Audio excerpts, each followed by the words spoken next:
Hi there. Today I'll be going over the physics of American Ninja Warrior, more specifically, the physics of the singular obstacle, the quintuple steps. Due to the coronavirus, I can't show you myself doing the obstacle, but I can show you Drew Dreschel doing it in 2015.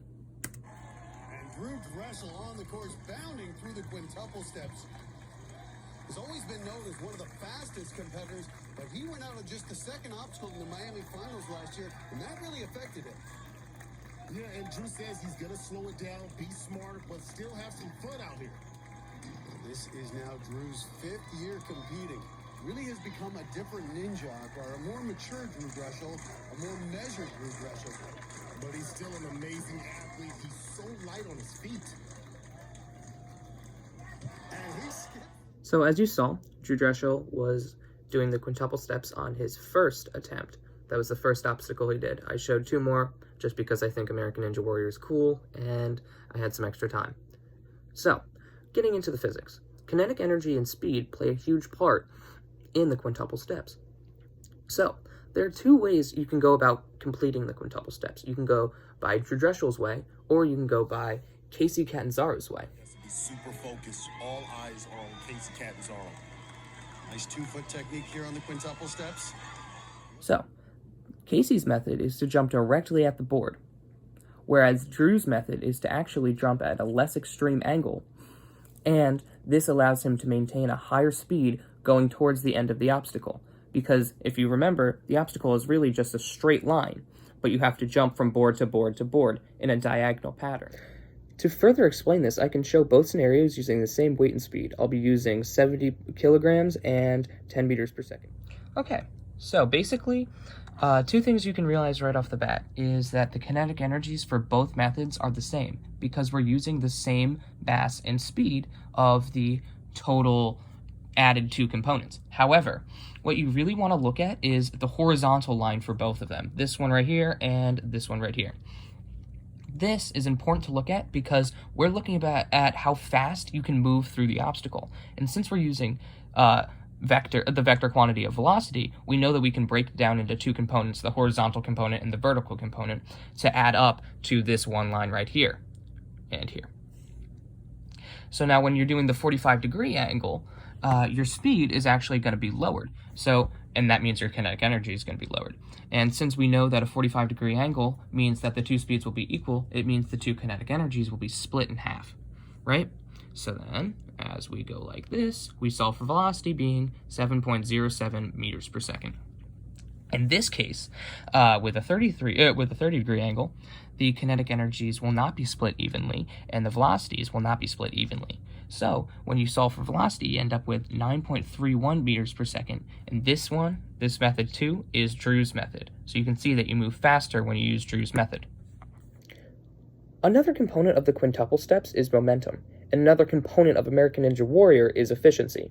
So, if we analyze the same 2 methods, we can further prove that Drew's method is the better choice based on efficiency, because in American Ninja Warrior, you have to get through multiple obstacles, not just one, as fast as possible. So another important part of getting through each obstacle is to do it as efficiently as possible. You want to use as little energy as you can.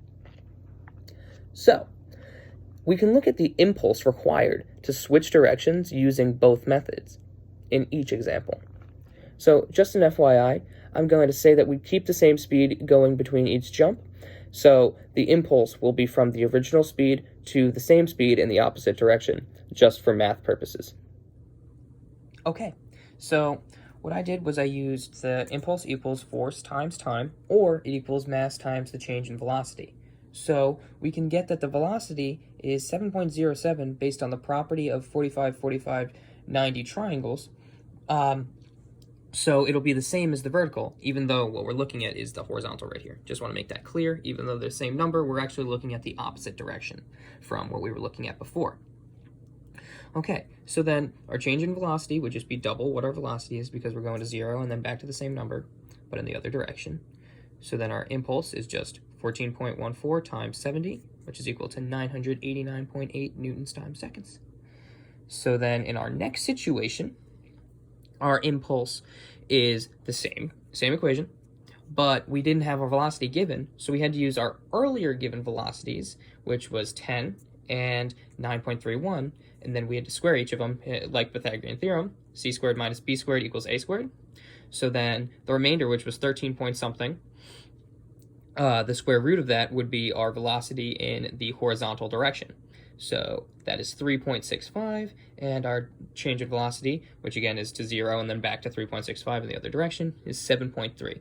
Our impulse is 7.3 times 70, which is 511.027 Newton seconds. So now, let's take it one step further, because while impulse is important, what's a really good indicator to see is the amount of force you have to input each time you do the move. So, while I'm saying t equals 1.5, I'm not saying it's 1.5 seconds. I'm saying it's about a time and a half related to Drew's. So like down here, I'm saying t is equal to 1, so they're scaled. Casey's takes longer than Drew's, is pretty much what I'm saying. It's not exact, but it's pretty close, and you can see that if you do it like this, t equals 1.5, then your force required would be 659.86 newtons. And then for Drew's, it's actually less. The force required is 511.27 newtons, because it's timed 1, which is just the impulse. And so then you could see that you actually not only are going slower, but you're using more energy to create that amount of force that you need to push yourself towards the next obstacle. And when you're an American Ninja Warrior, you want to use as little energy as possible and go as quickly as possible. So you can see that Casey's method is just overall worse than Drew's.